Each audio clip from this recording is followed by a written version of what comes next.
자, 좋은 말 하면 서로 사랑한다고 좋은 말 하면 다 마음도 그만큼 좋아지리라 믿습니다. 자, 오늘 우리에게 주시는 이제 말씀을 같이 여러분들과 나눠볼 텐데요. 제가 이제 오늘 말씀을 묵상하면서 최근에 그 구약 관련돼서 한 랍비 신학자, 유대교 신학자의 책을 읽고 있습니다.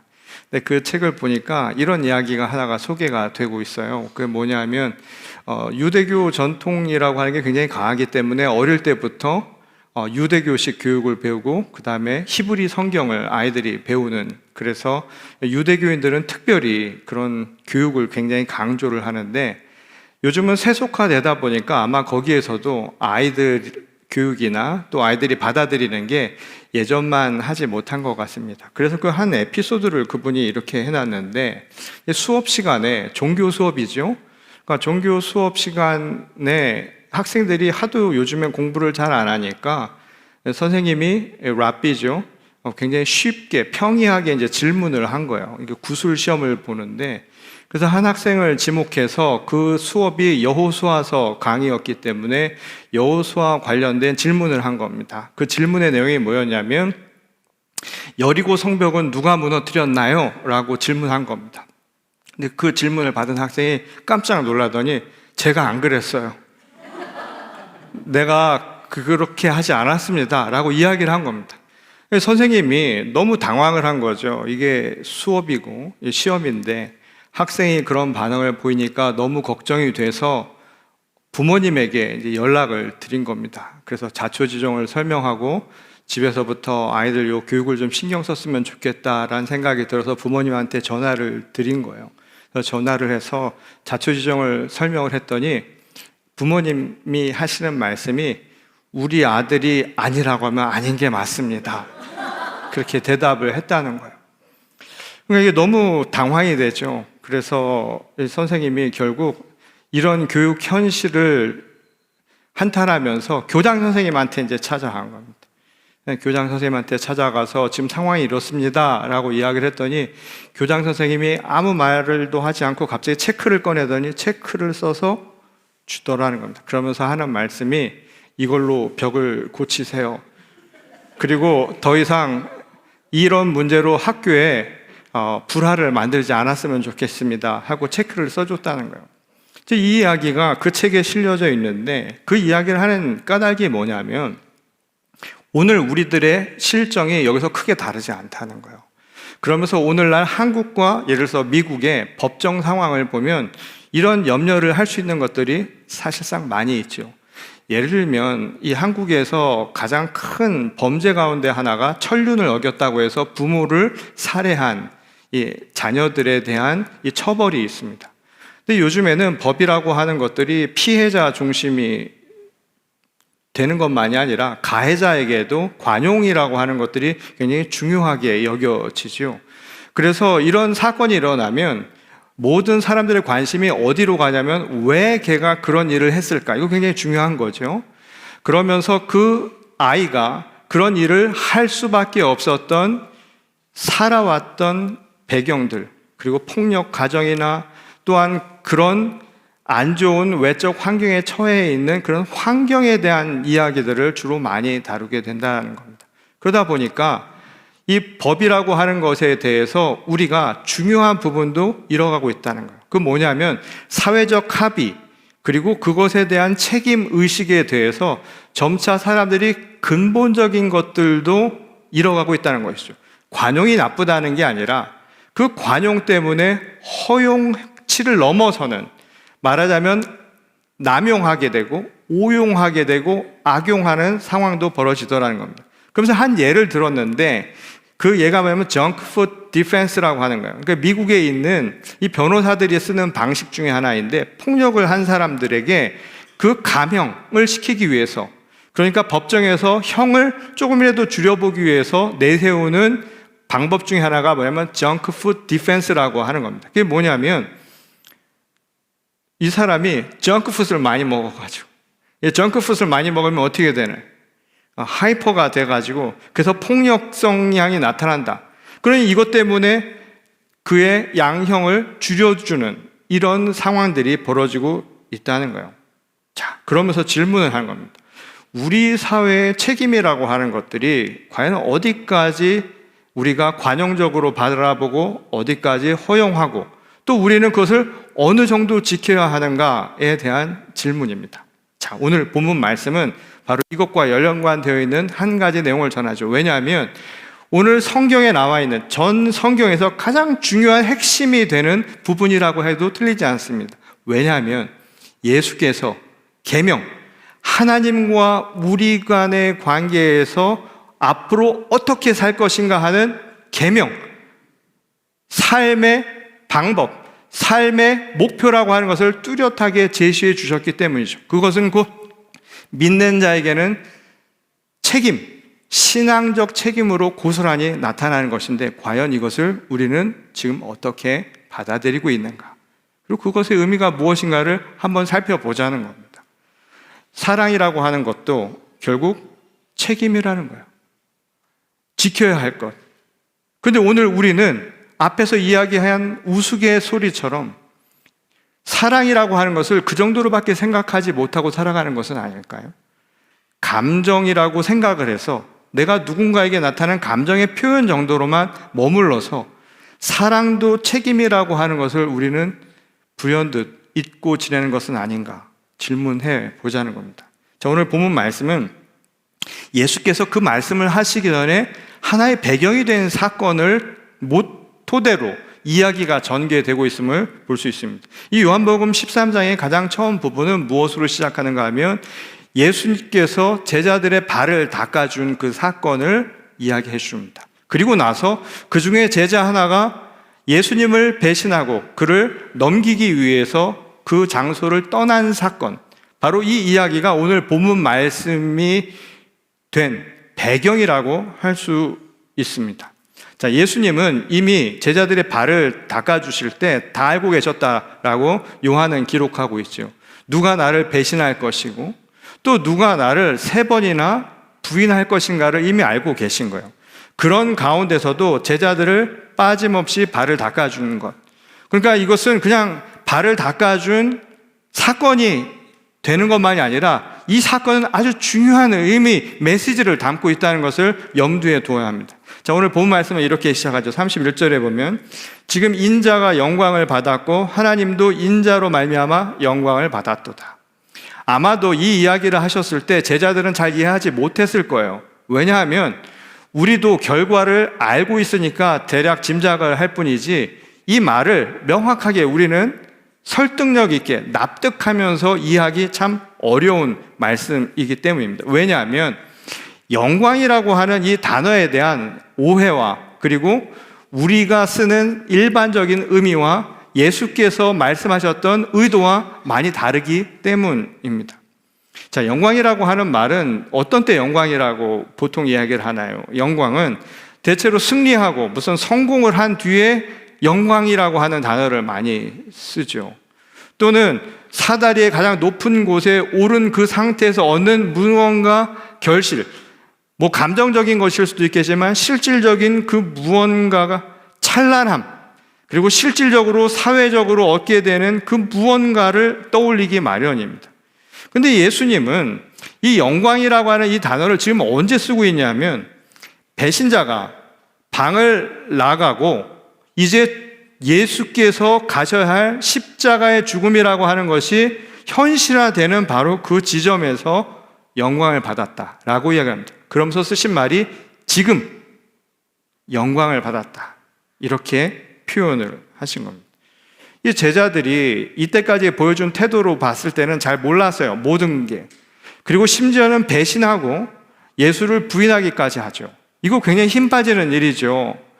스승이 자기를 뭐 몰라주는 거는 둘째치고 여태껏 이야기한 거 하나도 알아듣지를 못하고 심지어는 스승을 갖다 팔고 그리고 스승이라고 나는 모르는 사람이라고 부인까지 하는 지경에 이르렀으면 굉장히 속상했을 겁니다. 그리고 인간적으로는 고독함, 쓸쓸함, 이 실존적인 외로움 같은 거를 느끼지 않았을까요? 자, 그런 상황, 그리고 십자가의 그림자가 이제 눈앞에 나타난 그 순간, 바로 지금 예수님은 그때가 영광의 순간이라고 말씀한 겁니다. 자, 이게 무엇을 의미하는지 오늘 본문을 통해서 생각해 보는 겁니다. 지금 예수님이 말씀하신 이 영광은 적어도 우리가 생각하는 화려한 무슨 성공 뒤에 오는 짜릿한 쾌감과 같지는 않을 것이라는 걸 우리는 알 수 있죠. 오히려 예수님의 말씀, 그리고 앞에 나타난 그 사건은 예수님이 말씀하신 영광은 아주 다른 차원의 것임을 짐작케 합니다. 고난이라고 하는 것, 또 스스로 사람들 앞에 낮아지는 것, 철저하게 자기 자신을 내어주는, 이건 참 고통스럽기도 하고 또 한 인간으로서는 번거롭기까지 한 이런 과정 속에서 피어나는 것, 거기서 맺는 그 무엇이라고 예수님은 말씀하셨던 거예요. 세상의 영광은 높은 곳에서 얻는 이 만족이라면 예수님의 영광이라고 하는 것은 오히려 낮아짐이라는 거예요.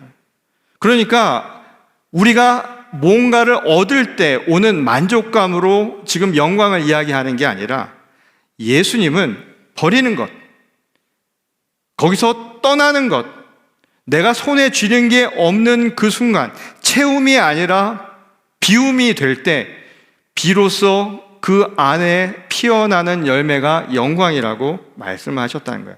이거는 세상의 논리나 방식과는 완전히 다른 것이죠. 이것을 가장 극명하게 나타내준 상징적인 사건이 바로 예수의 십자가 고난의 사건입니다.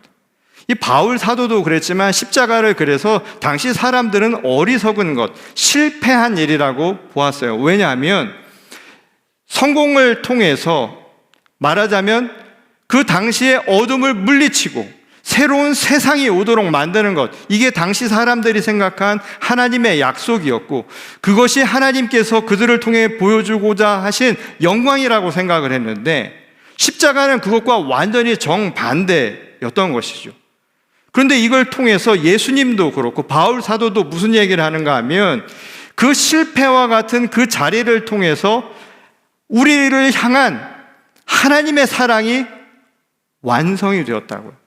그리고 그 사랑을 통해서 우리 구원의 시작, 곧 부활이 시작이 되고 그 부활의 생명이 우리에게 완전하게 주어진 것이라고 가르쳐주고 있다는 겁니다. 전혀 다른 것이죠. 이걸 통해서 오늘 예수의 영광이 우리에게 드러난 바가 되었고 그 예수의 영광, 곧 부활을 통해서 하나님의 영광이 우리에게 드러난 바 되었다라고 말씀을 하는 거예요. 자, 그러면 이것이 우리에게 전하고자 하는 핵심은 과연 무엇일까요? 이 당시 유대인들, 이스라엘 민족들은 하나님과 자신들 간의 관계를 하나의 계약 관계로 보았습니다. 그러니까 내가 어떻게 살 것인가 하는 것은 율법이 가르쳐 주신 그 말씀을 따라 그 수행하고 이행할 때 하나님과의 관계가 완벽하게 이루어질 것이다. 그렇게 해서 우리가 하나님께서 보여주고자 하는 영광을 얻을 것이다. 이렇게 생각을 했었습니다. 이게 무슨 말인가 하면 이미 아브라함과 이삭과 야곱을 통해서 하나님이 계속적으로 이스라엘 백성들에게 주신 언약은 뭐였습니까? 그들을 축복하시고 그들을 구원하실 것이라는 약속이었어요. 그리고 모세를 통해서 그것을 확정짓고 그 신명기를 통해서 우리에게 계속해서 말씀하신 이스라엘과 그리고 유대 민족에게 주신 하나님의 언약은 하나님이 그들에게 복 주시는 것, 이것을 받기 위해서는 너희도 하나님이 주신 말씀을 지켜 행하는 것이라고 가르쳐 준 겁니다. 이게 바로 하나님과 그들의 관계였어요. 우리가 구원을 얻으려면, 우리가 하나님이 말씀하신 영광을 보려면 하나님이 주신 말씀, 율법을 철저히 지켜 행해야 한다는 것이 그들의 생각이었던 겁니다. 그래서 구약의 언어를 보면 모든 것이 계약적인 관계로 표현이 되어 있어요. 그 대표적인 게 비유 가운데 하나가 바로 신랑과 신부의 관계죠. 신랑과 신부의 관계는 어떤 관계입니까? 계약 관계예요. 결혼식에서 서약을 하는 것이죠. 하지만 그 관계는 끊으면 끊어질 수 있습니다. 서로가 그 계약에 충실하지 않으면 언제든지 끊어낼 수 있는 관계로 말한 거예요. 어느 시인이 말했죠. 님이라는 글자에 점 하나만 찍으면 남이 된다고요. 그러니까 그 관계라고 하는 것은 얼마든지 나누어질 수 있는 관계인 겁니다. 그런데 오늘 이 이야기는 새로운 언약 관계가 이루어졌다는 것을 보여주는 상징적인 모습이었다는 거예요. 예수님이 제자들을 향해서 보여주신 발을 씻긴 사건은 그냥 발을 씻긴 게 아니었다는 거예요. 거기에는 어떤 조건도 없었습니다. 이들이 무엇을 행했기 때문에 발을 씻어준 거 아니에요. 그들에게 무슨 보상을 요구한 것도 아닙니다. 심지어는 예수를 배신했어요. 지금 이야기한 이 세 가지 현상들이 다 뭘까요? 계약 위반 사항이에요. 하나님과 우리와의 관계에서 맺은 언약을 다 깨고 있는 계약 파기 조건들입니다. 그럼에도 불구하고 예수님은 그들의 발을 씻겨주신 거예요. 그리고 하나님이 너희에게 약속하신 진짜 언약의 핵심은 너희에게 무언가를 바래서가 아니라는 사실을 가르쳐 줍니다. 그리고 우리에게 새로운 계약을 맺은 거예요. 그 계약이 뭐냐? 사랑이라는 겁니다. 하나님이 우리를 사랑하신 것은 우리가 무엇을 행했기 때문에, 우리가 율법이라고 하는 것을 잘 지켜서 행했기 때문에 주신 보상이 아니라는 거예요. 하나님은 우리가 범죄하고 우리가 하나님을 배신하고 하나님을 부인하는 그 순간에도 우리를 놓고 계시지 않다고. 사랑이라고. 이 계약 관계는 사랑의 관계였음을 우리에게 다시금 가르쳐 준 것이죠. 그리고 이야기하는 겁니다. 그래서 너희도 사랑하라는 것. 이제 무조건적인 어떠한 보상을 바라는 것이 아니라 그냥 사랑하라는 것. 이것 하나만이 우리에게 주신 계약의 완결 조건이라는 사실을 가르쳐 준 겁니다. 이 사도 요한은 훗날 이런 고백을 한 바 있죠. 요한일서 4장 8절을 보면 사랑하지 아니하는 자는 하나님을 알지 못하나니 이는 하나님은 사랑이십니다. 이 말씀은 단지 하나님이 사랑이 많으시다는 하나님의 성품을 이야기한 게 아닙니다. 이 하나님을 아는 길은 오직 사랑을 통해서만 가능하다라는 신앙적 고백, 그리고 이 사랑의 실천을 우리에게 강조한 말이죠. 말하자면 하나님을 아는 것, 그리고 하나님을 내가 볼 수 있다라고 하는 것은 사랑이 없이는 불가능하다라는 것을 이야기해 준 거예요. 이 말은 뭘 의미하나요? 요한이 이야기한 것은 예수님의 말씀처럼 이제 하나님과 우리와의 관계가 완성이 되려면, 계약이 완전히 성취가 되려면 율법으로 되는 게 아니라는 거예요. 사랑밖에는 없다는 겁니다. 계약의 완성을 위해서, 다시 말해서 우리가 천국을 가고 구원을 얻기 위해서는 율법의 행위가 아니라 오직 사랑으로 이루어진다는 거예요. 그래서 비유가 달라지죠.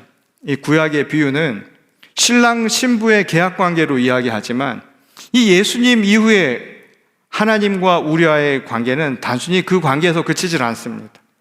자녀 관계로 바뀝니다. 아버지라고 부르는 거예요. 부모와 자식 간의 관계는 어떤 관계일까요? 그 계약 관계는 자식이 무엇을 잘했기 때문에 성취되는 관계가 아닙니다. 자식이 무엇을 못했기 때문에 끊어지는 관계가 아닌 거예요. 그냥 그 관계는 주어진 관계예요. 사랑의 관계라는 사실을 가르쳐 준 것이죠. 그렇다면 이 사랑이 어디에서 나타나냐? 어떻게 해야 그 사랑을 우리가 실천하며 살아가는가? 이 질문밖에 남지 않겠죠. 하나님의 사랑은 바로 이곳에서, 우리들의 만남 속에서, 우리들의 관계 속에서 나타난다고 가르쳐 줍니다. 이 요한일서 4장 12절을 보면 어느 때나 하나님을 본 사람이 없으되 만일 우리가 서로 사랑하면 하나님이 우리 안에 거하시고 그의 사랑이 우리 안에 온전히 이루어지느니라. 이렇게 말씀을 합니다. 비록 하나님은 보이지 않지만 이 사람들이 머무는 곳에, 사람들이 사이에서 사랑이 이루어지는 곳, 사랑의 나눔이 있는 곳에 하나님도 함께 하시다는 사실을 가르쳐 준 거예요. 그러니까 사랑은 어디에서 나타나는가, 없던 것이 생겨나는 것이 아니라 우리들의 만남의 장이고, 이 만남의 장이 곧 하나님을 보는 하나님의 계시의 장이라는 거예요. 다시 말해서 하나님의 영광을 볼 수 있는 곳은 바로 우리 사이에서 나타난다는 겁니다. 그래서 어느 때나, 그 말은 돌려서 말하면 뭘까요? 지금이라는 거예요. 지금 내가 사랑을 나누지 않으면 누구도 하나님의 영광을 볼 수 없다라는 게 요한의 이야기였던 거예요. 잘 알려진 기독교 영성가인데요, 헨리 나우엔이라는 분이 계시죠. 그분이 환대라고 하는 것에 대한 중요성을 이야기했습니다. 환대라는 게 뭘까요? 사람과 사람 사이에서 이루어지는 그 사람을 대하는 태도이죠. 그리고 다른 사람을 온전히 받아들이는 것을 환대라고 합니다. 이러한 환대 안에서 하나님을 만난다. 그는 이렇게 표현을 했습니다. 근데 이 환대라고 하는 것이 그렇다고 해서 내가 타인의 존재 자체를 바꾸는 게 결코 아니라 그런 시도가 되어서는 안 된다라고 그는 이야기합니다. 그저 그 사람 안에 하나님의 임재가 있도록 서로를 도와주는 것. 인간과 인간의 관계는 환대의 관계라는 거예요. 환대의 관계는 뭐냐면 서로 간에 하나님의 임재, 하나님이 그 안에 계실 수 있도록 도와주는 관계가 바로 인간의 관계라는 거예요. 돌려 말하면 서로가 서로에게 하나님을 체험할 수 있듯이, 하나님의 영광을 경험할 수 있듯이 도와주는 것, 그 관계가 되어야 한다라고 본 것이죠. 그 핵심이 무엇인가? 그게 바로 사랑이라는 겁니다. 오늘 본문은 이 31절과 32절에서 영광을 5번이나 이야기하고 33절부터 갑자기 서로 사랑하라는 하나님, 예수님의 명령이 등장하죠. 그 이유가 뭘까요?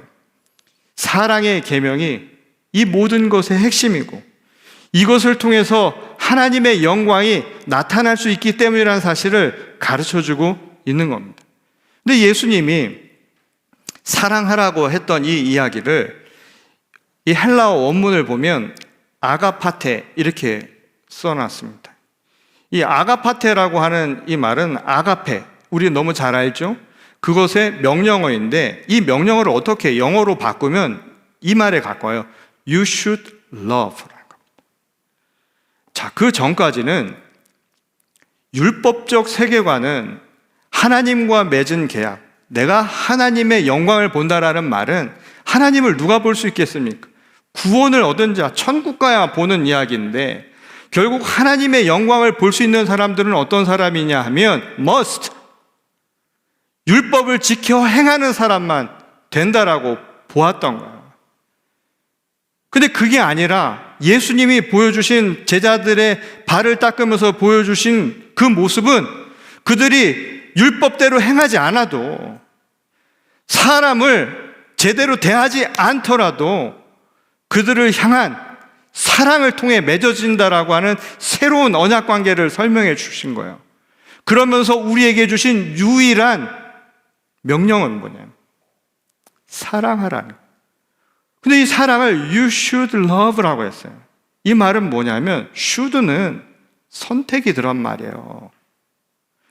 비유를 한번 해볼까요? 병원에 갔다 오면 의사가 약 처방을 해주잖아요. 약 처방. 그럼 어떻게 해야 돼요? 약 처방 해주면 어떻게 하시겠어요? 먹어야죠. 먹으라고 준 거 아니에요. 그래서 저같이 의심 많은 사람 또 와서 또 이거 먹어도 되나? 뭐 이런 생각해요. 근데 먹으라고 주는 거잖아요. 그거 왜 먹으라고 하겠어요? 몸에 좋으니까. 그게 몸을 살리는 길이니까. 자, you should love라고 하는 건 그런 선택이 들어가 있습니다. 사랑도 선택이에요.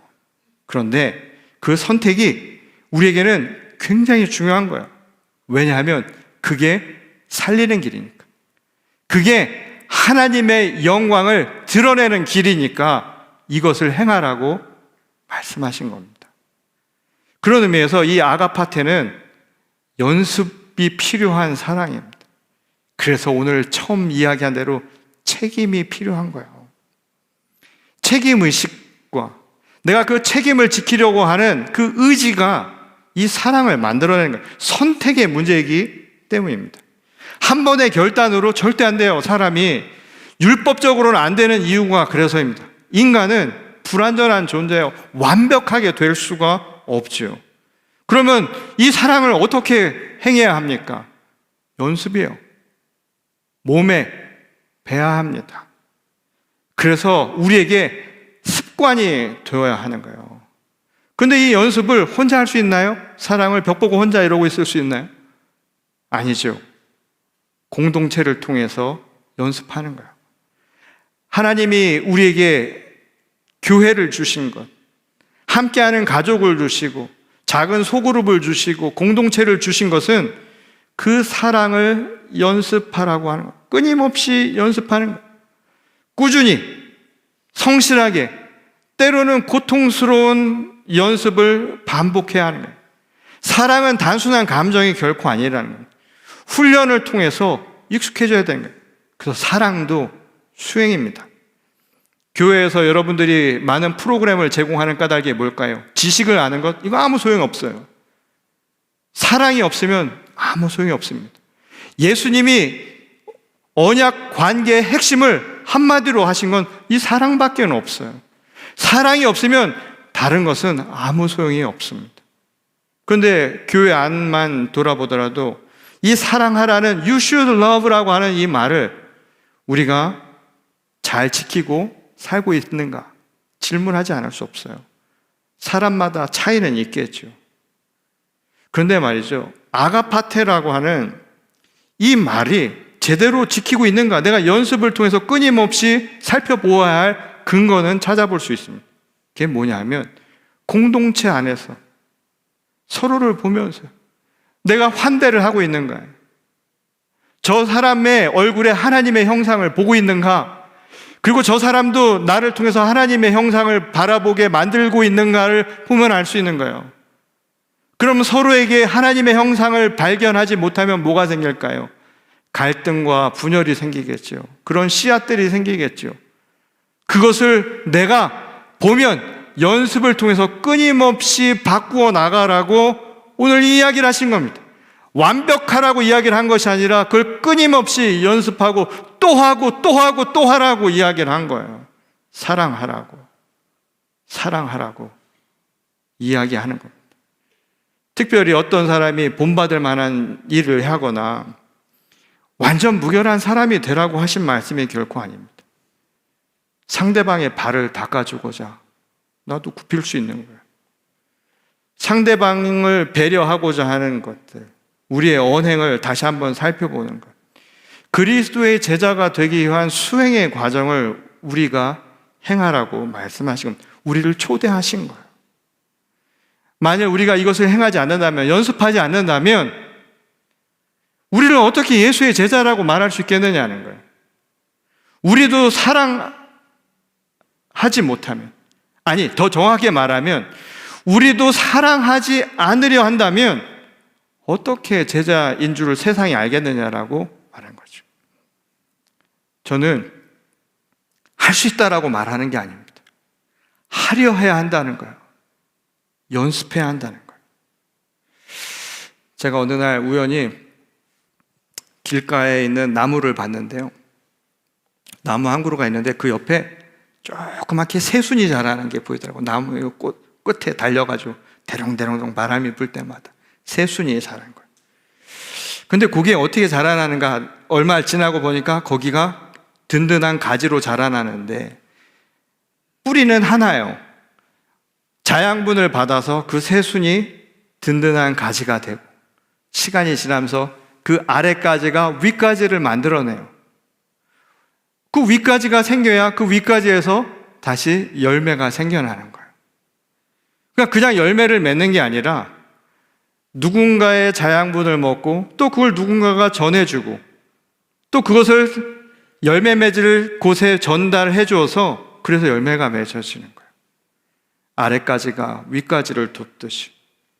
저는 그 순간 오늘 예수님이 하신 이 말씀, 이 중요한 이야기죠. 교회란 어떤 곳인가? 우리가 살아가는 삶의 공간이 어떠해야 하는가에 대한 한 가지 힌트를 얻습니다. 어른과 아이들이요. 또 교회 안에서는 오래 믿은 사람과 이제 막 들어온 사람들. 이 사람들이 어떻게 살아가느냐면 서로를 지탱해 주는 거예요. 지지해 준다고 하죠. 지지해 주는 거예요. 어떻게 지지할까요? 격려해 주고 위로해 주고 도닥여 주고 그러면서 서로의 무게는 함께 나누는 겁니다. 서로의 상처, 때로는 흠결이라고 하는 것들도 서로가 덮어주면서 더 나은 열매를 맺기 위해서 도와주는 것. 그 만남 안에서, 그 모임 안에서, 그 환대의 장소 안에서 바로 볼 수 있는 게 하나님의 영광이라는 거예요. 하나님의 영광은 그래서 언제가 아니라 지금이라는 겁니다. 예수님이 지금이 영광이라고 이야기했던 것은 돌려 말하면 지금이 사랑할 때라는 거예요. 지금 연습해야 할 때라는 겁니다. 노력해야 되는 거예요. 쉽게 안 되죠. 서로를 보면서 생각해보면 우리가 한 배를 타고 세상을 산다는 것 정말 놀라운 은혜예요. 어쩌다가 이렇게 만나서 2번 사는 것도 아니고 한 번 사는데 내 인생에 이렇게 마주한 사람들을 본다는 것, 이거 병풍 아니잖아요. 서로가 서로를 존중하면서 살아갑니다. 내 인생을 아름답게 갖고 가듯이 저 사람의 인생에도 아름답게 될 수 있도록 서로를 격려해 주는 것. 그게 사랑입니다. 어렵겠죠. 뭐라 정의하긴 어렵겠죠. 그러나 분명한 사실은 서로 사랑하라는 것, 이게 유일한 하나님의 계명이었고 하나님과 우리 가운데 그 관계의 핵심도, 구원도 어디서 오는가? 바로 이 사랑이 없으면 그 누구도 그 영광을 볼 수 없다는 것. 사랑으로 영광을 볼 수 있다는 이 말씀을 기억하시기 바랍니다. 이제 2주 뒤면 저희 교회 이제 50주년 되는 주일입니다. 나이 50이면 공자는 지천명이라고 했습니다. 저도 지천명 지나는데 아직 잘 모르겠어요. 천명이 뭔지 잘 모르겠습니다. 근데 교회는 천명을 지금 받았죠. 그 천명이 뭡니까? 사랑하라는 겁니다. 그것도 서로 사랑하면서 서로 지지하고 지탱하고 위로하고 격려하고 잘못된 것 있으면 도닥여서 또 따끔하게 깨우쳐서라도 하나님이 원하시는 그 아름다운 열매를 맺을 수 있는 공동체가 되었으면 좋겠습니다. 그리고 그런 지체로 우리가 부름받았으니 이제 우리에게 주어진 또 다른 50년, 그 50년의 세월도 지금 50년 동안 지켜온 이 아름다운 공동체, 서로 사랑하는 공동체를 함께 만들어갈 수 있는 저와 여러분 모두가 될 수 있기를 주의 이름으로 간절히 축원합니다. 우리 다 같이 기도하겠습니다. 하나님, 사랑으로 영광을 볼 수 있다는 그 말씀, 그리고 그것은 바로 지금이라고 하신 그 말씀을 저희들이 잊지 않기를 원합니다. 우리가 무엇을 잘해서 하나님의 율법을 잘 따라서 교회의 전통을 잘 지켜서, 물론 우리에게도 중요한 일이지만 그것만으로 하나님께서 우리에게 복을 주시고 구원을 허락하시고 하늘의 영광을 허락해 주시는 것이 아님을 저희들이 깨닫습니다. 그렇지 않아도 하나님은 우리를 사랑해 주셨고 우리에게 아낌없이 생명의 끝을 저희에게 보여주셨음을 고백합니다. 그리고 살아있는 오늘 우리가 그저 따라가야 할 삶의 모습은 You should love, 사랑하라는 말씀임을 저희들이 잊지 않고 날마다 연습하며 넘어지고 흔들리더라도 또 이겨내고 그 사랑의 연습을 꾸준히 지키며 서로를 환대하며 아름다운 세상을 조금씩 갖고 가는 저희 모두가 되게 하시기를 원하오며 우리를 구원하신 주 예수 그리스도의 이름으로 기도드렸습니다. 아멘.